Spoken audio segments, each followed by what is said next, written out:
তো বন্ধুরা, আপনারা খেতে বসেছেন গো। দেখুন আমার ছোট্ট হেঁচেলের ছোট্ট মেনু। আজকে অল্প আমি রান্না করেছি, বেশি রান্না করিনি। কাল পরশু আমরা অনেক কিছু খেয়েছি, সেইগুলো এখন হজম হতে দেরি হবে।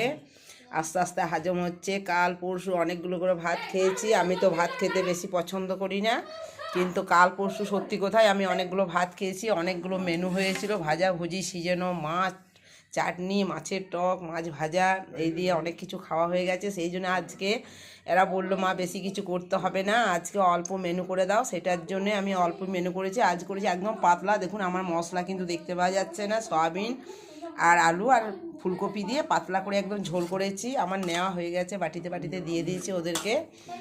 এটা আমি একটু নিয়ে নেবো। আর একটা চপ আছে, আর দেখো গরম গরম চপ আছে। চপটা ওরা একটু করে নেয় তো নেবে। চপ দিয়ে কিন্তু ভাত খেতে হেভি লাগে, ভালো লাগে। একটু করে চপ আছে একটা, আর ঘি নিয়েছে, একটু করে ঘি নিয়েছে। আমি কিন্তু ঘি নিই না, ঘি খেতে ভালোবাসি না। আর আজকে করেছি অল্প মাছ ছিল, দুটো মাছের পিস ছিল, সেইটা পেঁয়াজ কলি দিয়ে সর্ষে দিয়ে মিষ্টি মিষ্টি ঝাল ঝাল করে মাছের ঝাল করেছি। এটা হচ্ছে পেঁয়াজ কলি মাছের একদম গা মাখা মাছের ঝাল। কেন, এটা একটা বাসি মাছ। পরশুকার মাছ কাল খেয়েছি, পরশু খেয়েছি, আবার আজকে 3 দিনের মাছ হয়ে গেল। এটা কিন্তু ঝোল ঝাল কিছু ভালো লাগতো না, সেই জন্যে পেঁয়াজ কলি দিয়ে বেশ ভালো করে খড়া খড়া করে মাখো মাখো করে মাছের ঝাল করেছি। এটা কিন্তু খেতে দারুণ লাগে, খুব সুন্দর লাগে খেতে, খুব স্বাদ এইভাবে মাছের ঝাল করলে। আর একটু টমেটো গাজর দিয়ে চাটনি করেছি। এই দেখুন, একটু গরম গরম চাটনি, এই মাত্র নামালাম, গরম আছে।